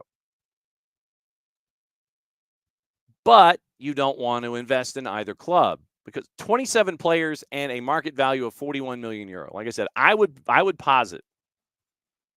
I would put out there into the ether that right now, bottom 5, bank on it. Bottom 5 in the cap, Red Bulls New York. You see a lot of tight shots when you watch games at Red Bull Arena. 7 teams, you know that when you go to Red Bull Arena, you pretty much have the upper deck to yourself. They might put you in a corner. They might put you in the upper deck behind your goal, but you could have the upper deck to yourself. And this goes to the problem that we've already talked about in the past that I'll resurrect here for a second. In addition to on the field, off the field, Red Bulls New York play in Harrison, New Jersey. They try to attach themselves to what's going on across the river. They need to lay into their New Jerseyness. They need to lay into the John Bon Jovi, the Southside Johnny and the Asbury Dukes, the Bruce Springsteen. Lay into your New Jerseyness. Separate yourself from NYC. Give yourself a different identity. Don't try to get Uber passengers killed. That's a story from the past. But Red Bulls New York, your CEO says that MLS is behind. Be a part of the solution. Don't be a part of the problem. I wonder what the folks in the Brasileiro think about Bragantino, other than the fans down there of Red Bull Bragantino. Do they have the same kind of response? Hey, bruh, help out for a solution instead of contributing to a problem that is what you believe to be self-inflicted. Major League Soccer is behind in their development. A, I would beg to differ. B, help out your own club. Having to rely on star player 1, 2, maybe a big investment here, and then have a keeper who can be borderline amazing at times. Contribute to a solution that you don't want to contribute to. So Oliver Mintzlaff has decided that he's going to sit there and try and throw stones. And he needs to work on his own glass house first and foremost. Derek says that Mintzlaff went on to say they have high expectations for the academy, convinced they will in future produce more talents than in all previous years until now. And according to Derek, the detailed long-form interview is very common in German media here. So he wanted to make sure anyone interested knows in what context he was talking. That's fantastic. It's great that they can do these kinds of things. but I hate to break it to Mr. Minslaw, but work on the problem. And I'll put that in quotation marks. Work on the problem. But I know that you believe that Bragantino and Red Bulls New York are lines on a balance sheet anyway. So, have fun. Mercedes-Benz Stadium has announced new premium club space on the 300 level, scheduled to open in June of 2025. That section that's terraced off right there at the top that has like the temporary seats, I think that's what they're talking about. They're going to take those terraced seats, and that's where it's going to be in the 300 level. So, if you are there, then you have that opportunity. Rich is having happy tears because he is a Simpsons amusement park kind of a thing. He's in like the Springfield amusement park, wherever the Simpsons have their amusement park thing. So, Rich, hopefully you're enjoying yourself. That would be great if you were to continue to enjoy yourself today. Let's see. Also on the board this morning. In addition to news and what happened on the weekend with everybody else, not named Atlanta United. LAFC on the road was an underdog, slight underdog at TQL. They beat Cincinnati 2-1.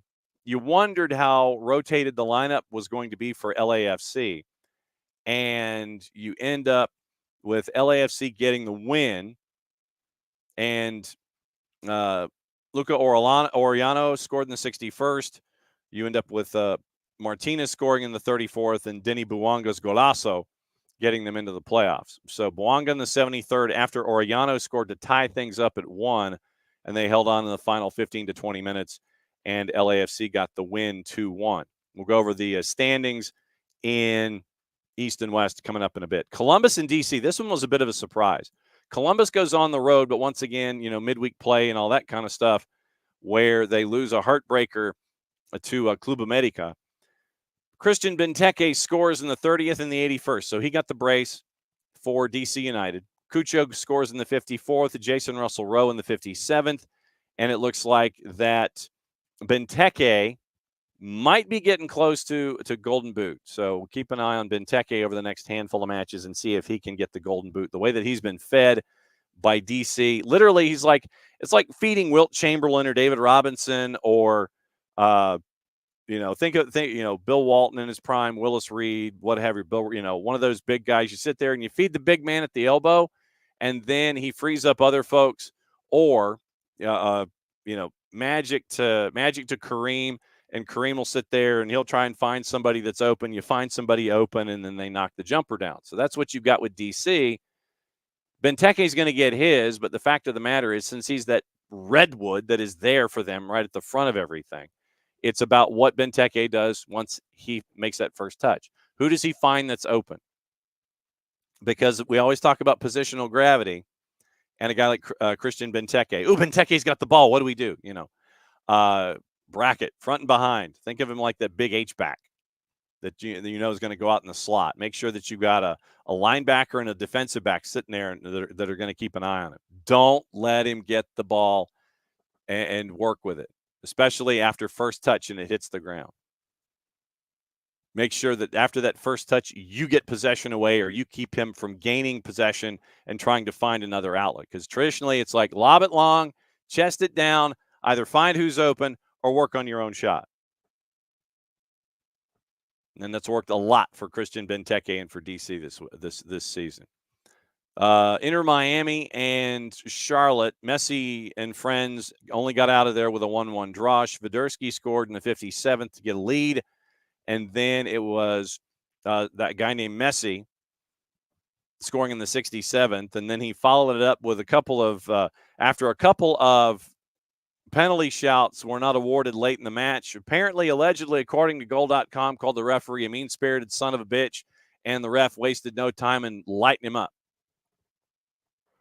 Hey, and this is from our friends at Goal.com. Hey, center ref, you're a mean-spirited son of a bitch. Bang. That didn't last very long. So Lionel Messi got lit up with a yellow card, 1-1 draw, and Messi and friends draw ever closer to getting the Captain America plate. Montreal, and this was the shock. Well, I mean, I say it was the shocker of the weekend, but Montreal scoring on San Jose. We talked about San Jose and just how awful they are. Oh, that reminds me. I was going to see about San Jose and trying to sit there. Transfer marked San Jose Earthquakes. That was the other one because we figured what the bottom grouping was when it came to value of players and franchises. So San Jose total market value 34.68 with their squad of 31. So slightly more.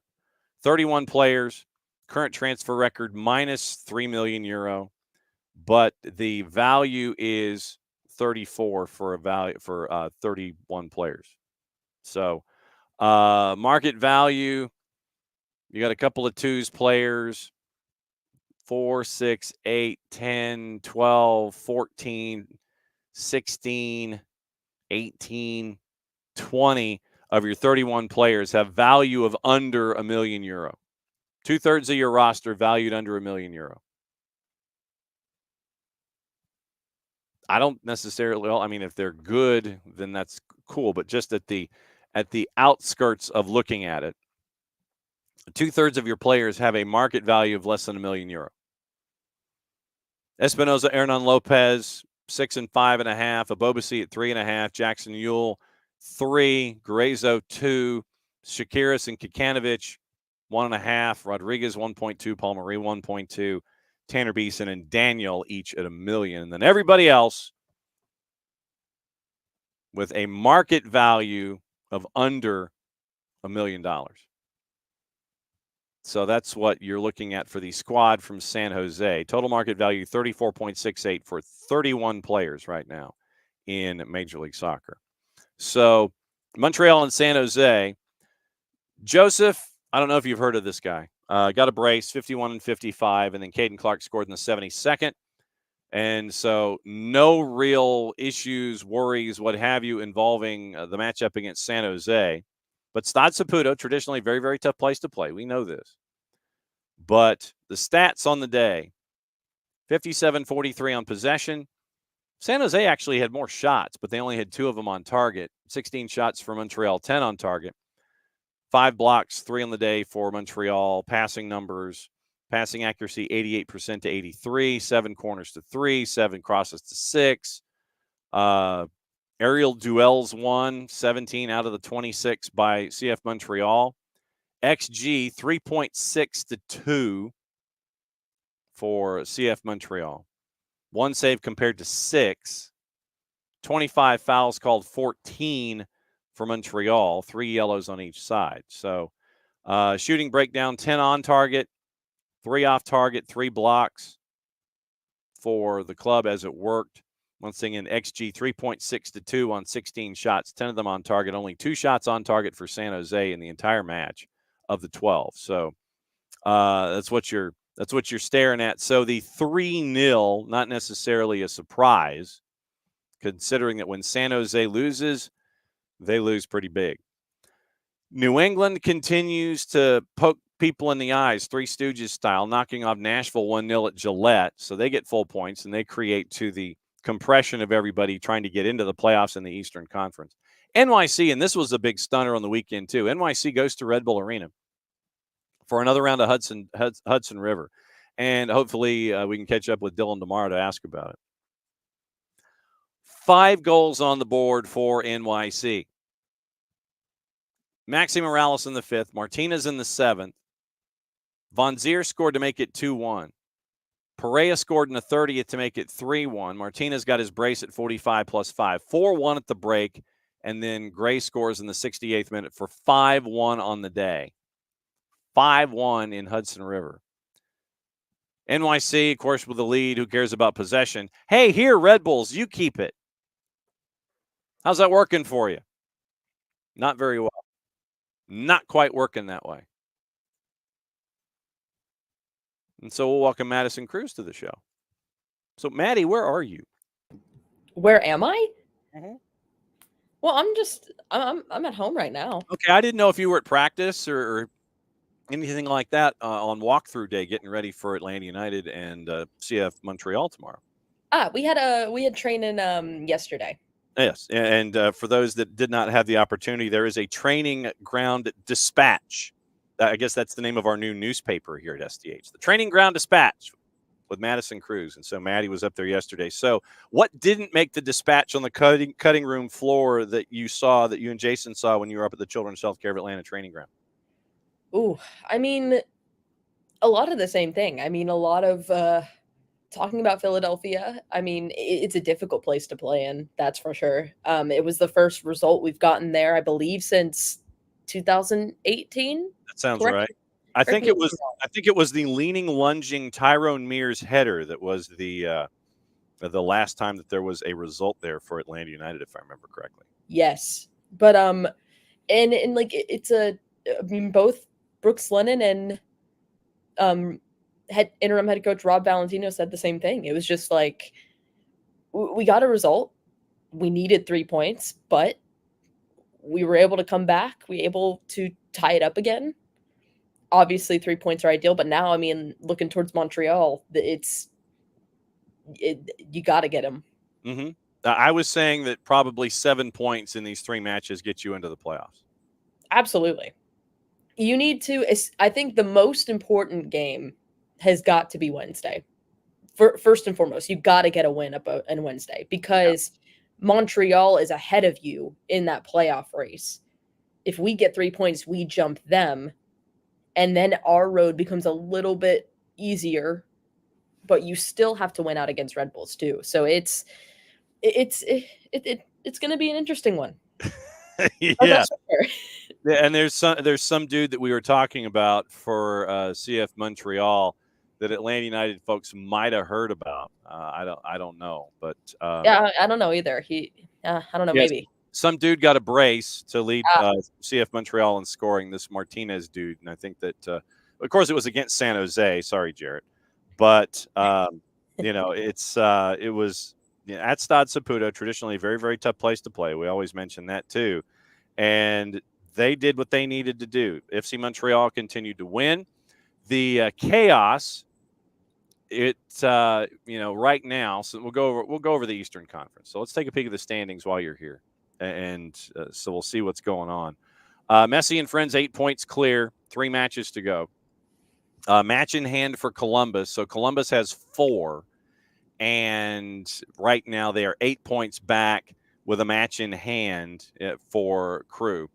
FC Cincinnati, and I think we have to a moment of silence, please, for the Hell is Real billboard on the freeway, on the interstate between Columbus and Cincinnati. Helene, I think, took that down, and so they're going to have to rebuild the Hell is Real billboard on the interstate. But Cincinnati, 31 matches, 56 points, and that's group number 1. So that's group number 1. That's up there, and that's in the Eastern Conference. And then group number 2, Orlando at 46 points, 13 wins. NYC has the tiebreaker right now on Red Bulls, both at 44 points, but NYC has 2 more wins. Charlotte at 42 points and 11 wins. Now the group of chaos. Chicago's eliminated because they only have 2 matches to go. They're at 30 points, and they're the only team that has been eliminated right now. They're in 15th. 6 points separating 7 teams. Toronto and Philly at 37. They are Toronto with 11 wins, Philly with 9, identical record to Montreal, but Montreal is horrendous defensively, except when they play San Jose. They've given up 61 goals this year. DC's given up 63. Montreal's given up 61. New England's given up 60. And Kansas City's given up 61. But then there's San Jose, who's in a league all of their own by having given up 72 goals on defense this season. But Montreal has given up 61 goals, 31 matches, so basically 2 goals a game, and 44 goals scored. You've got Atlanta at 34. If they win, if they get full points, they go to 37. They're even with Montreal on record, and then they would be ahead of Montreal on the tiebreaker and goal difference, because right now they have a goal difference of 13, plus 13 over Montreal. DC at 34 points, 31 matches played. Nashville at 33 points, 31 matches played. New England could put a wrench in the workbench with 30 matches played and 31 points. They've got 4 to go, and Chicago eliminated because they only have 2 to go. So, yeah, just your average group of chaos there, Maddie. It's so average, so average. Which I was talking about this, I think, to my dad the other day. I think it has flipped. Normally, the Western Conference is so like it's exactly like this, and it's like completely flipped. And now it's like the Eastern Conference is like we might not know who's in the playoffs until literally the last game played. Oh yeah, so yeah, it's gonna how crazy it is. Yeah, it's going to come down to decision day. I firmly believe that it's going to come down to decision day when it comes to all of the chaos, and I literally mean all of the chaos. College basketball down here, Gonzaga's agreed to join the Pac-12, according to CBS Sports and Matt Norlander. So, college basketball down here is at 2:30 on Thursday mornings here on the SDH Network. When I was mentioning everything going on with all of the rules of engagement, the Soccer for Good OG says, "Who wouldn't love Bart as a guest host? That'd make her week." Well, I mean, Bart comes in and he comes in with his brand of chaos on Mondays at 10. UTEP apparently is in the final stages of joining the Mountain West with the Conference USA. Their intention to leave the league. So, so the college football show, which comes on Sundays and Thursdays, we'll probably be discussing that. So, nothing like a little bit of chaos involving college athletics and college football and college basketball while we're talking about what's going on in Major League Soccer.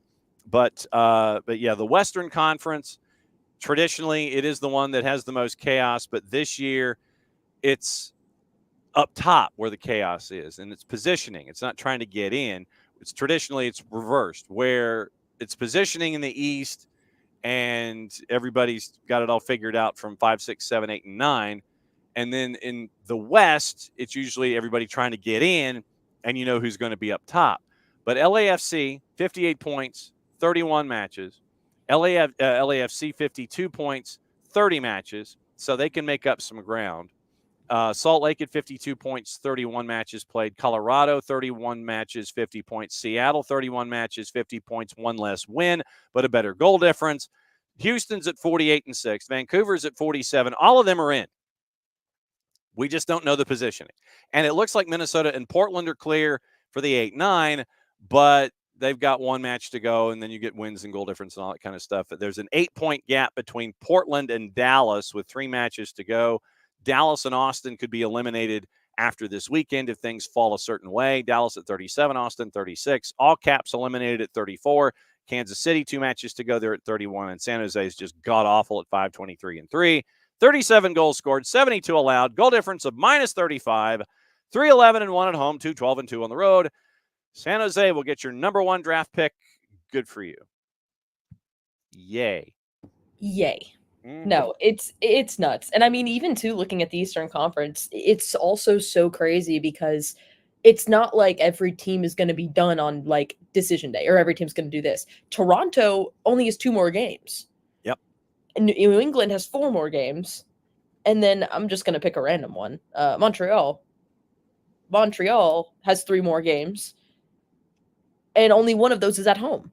It's so crazy because like some of them, it's so nuts. It's crazy. Yeah. But I don't know. But Montreal, if we are all circling a game on the calendar this week of like either Montreal or Red Bull, Montreal is the game you have to win. Get it done and get started with your 3 points. Oh, by the way, you mentioned all of the chaos, and we were discussing what's going on the OSG CFB side and college basketball down here. My new board that I have, I have from our friends at Glance and Glance LED. I've got to get a bigger extension cord. It'll be more prominent as we go. But I have here, for those looking on the video side of things, I have a new board from our friends at Glance LED, and it gives all of the scores and all of the stuff. And it rolled over the news about UTEP while we were talking about the news with UTEP. So over my shoulder, probably in the next week or so, you will see that Glance LED board about right here. So if you're not interested in what I'm talking about, you can look at the Glance LED board, and you can be more interested in the LED board and all the breaking news that happens there. So our friends at Glance LED came up with something really cool. And when I've got an extension cord, I'll put it right here.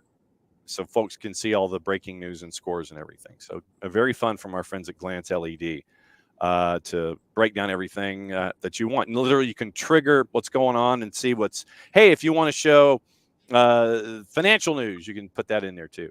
Oh, by the way, speaking of news and things, Maddie? Did you know that the SDH Network was up for an award? Oh my gosh, I did know we were up for an award.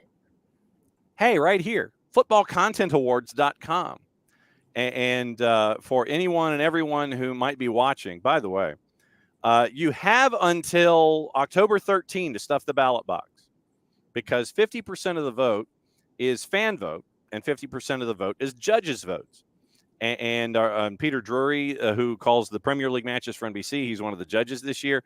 But we've got to turn this into Chicago, Cook County politics and stuff the ballot box between now and October 13th. So go to as many different IP addresses as possible, as many different devices as possible. We are in the broadcaster rights holder division for best organization with an S for the 2023-24 viewing period. And we are one of 3 that are based in the United States. There are 10 that are in this category. And I put it in the Discord so folks can vote there as well. So you go to footballcontentawards.com and you go to voting and you click on it. You go all the way down into the best in, where is it? The best network. Let me see if I can figure out the best media organization. Upper right-hand corner is the right-hand column up at the top. Best media organization, broadcaster or rights holder. And so that is that's where you go. And then what you do is you click on it and you vote for the SDH network.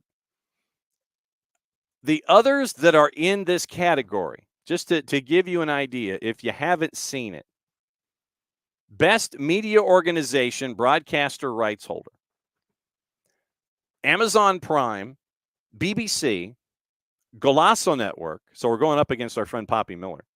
DAZN, ESPN FC, ITV, Sky, TalkSport, TNT, which used to be BT Sports in the UK, and us. That's it. Those are the top 10 in this category. And the SDH Network is in this category as a finalist. And we have until dinner time, October 13, to stuff the ballot box, because I think the other 9 are going to cancel each other out to a great deal.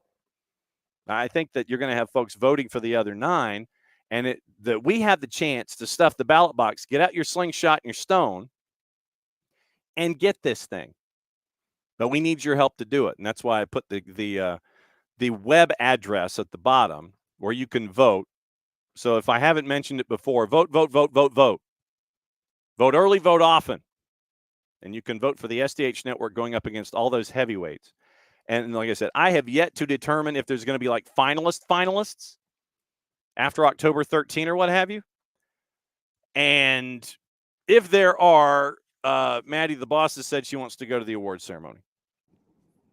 Ooh, so I mean SDH field trip to London. It means an SDH. It means an SDH field trip to Tottenham Hotspur Stadium to drop $200, 200 pounds a seat to sit at this banquet. But like I said, I don't know if they go finalists, or what have you. But yes, right there, footballcontentawards.com/voting. Go vote. Best media organization /rights holder, broadcast rights holder. Vote SDH. Vote early, vote often. Vote. So, yeah, if you didn't know that we'd been nominated for an award, we were nominated for an award. And apparently this is some heavy-duty-ish right here. So, very, very cool, very humbling, and kind of wild all at the same time.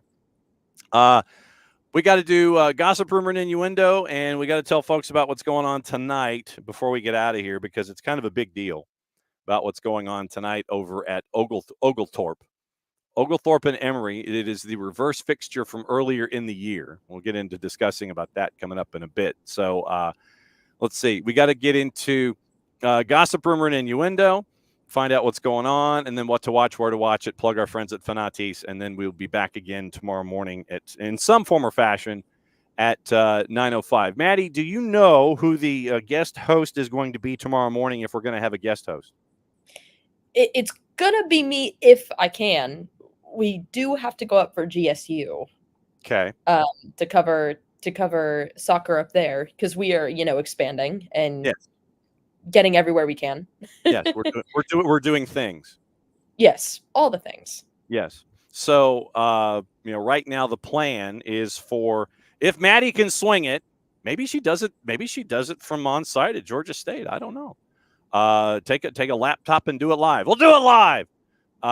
So we'll figure it out. But right now, I was kind of burying the lead until Maddie joined us. But if Maddie can from Georgia State, Tyler, Dylan, Marion Crowder is the plan for tomorrow in some form or fashion if we're live from 9 to 11, but we'll see what's going on, and we'll see what's going on in Maddie's part of the world. All right, rumors, gossip, rumor, and innuendo. Inter Milan, Inzaghi, and Southgate serious contenders to take over Manchester United should the club sack Eric Ten Hag. Star newspaper, take the information at your own peril. We mentioned Van Nistelrooy earlier. Arsenal, Real Madrid, among a number of European clubs interested in signing 18-year-old Palmeiras center back Vitor Reis. Barca set to make a summer bid for Marseille's Mason Greenwood, but face a major fight from PSG.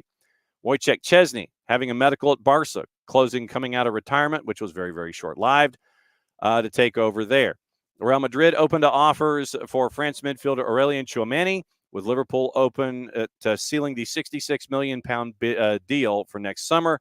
Villa and West Ham battling to sign Valencia's forward Hugo Duro for up to £25 million.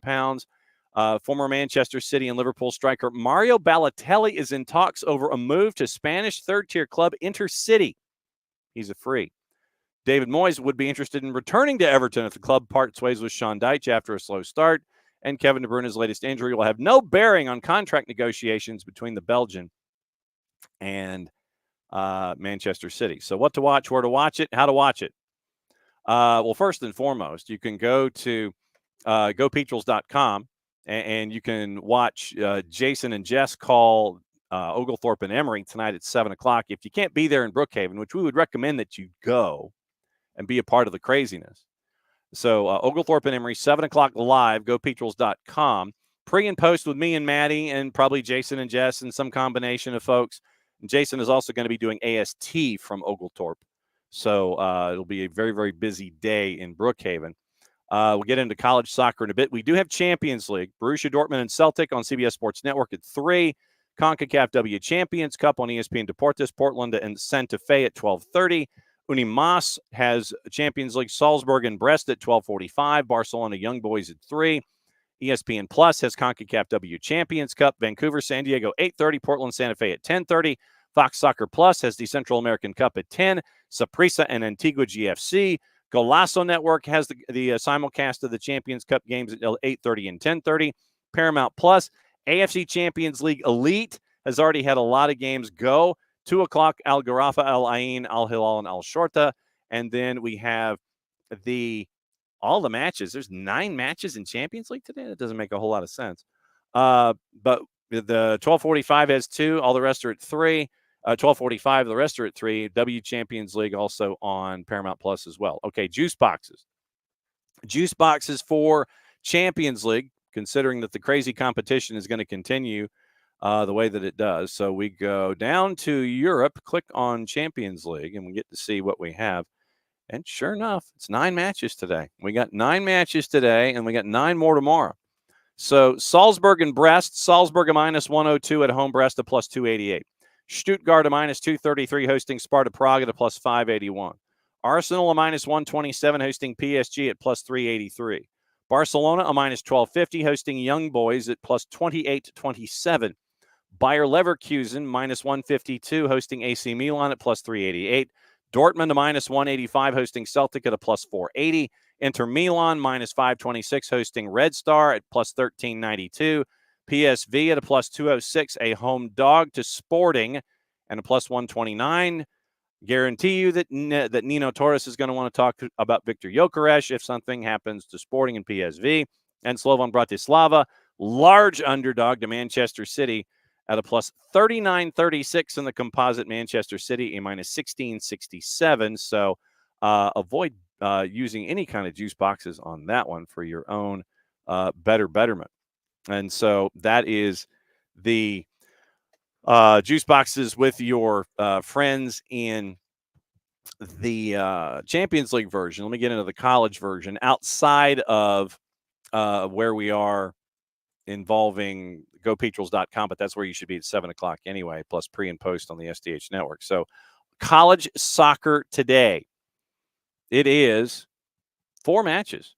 No, Tuesday's October 1st. Hello. And then we got a lot of matches then. Pick your poison. Start times 3, 6, 7:30, 7:30, and 8.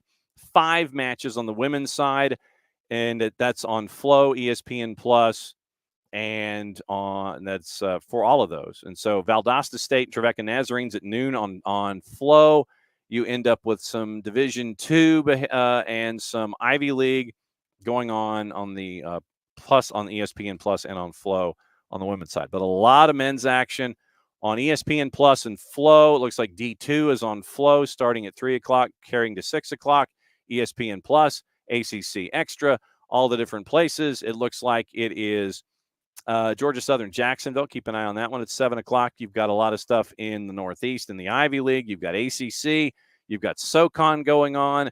You've got Missouri Valley going on. You've got ACC going on later on at 7 with the men.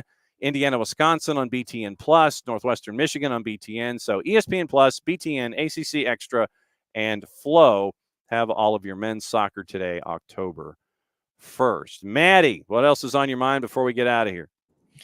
What else is on my mind is we have Oglethorpe versus Emory tonight, and it's going to be a lot of fun. I love this rivalry. It's such a fun game. I mean, literally the last time we were there, it was at Emory, and it was a 3-3 draw, and it was nuts. Yes, it was. So I'm anticipating a fun match tonight, and everyone should listen, watch, come to Oglethorpe if you want to watch it as well. It's going to be a fun night of soccer.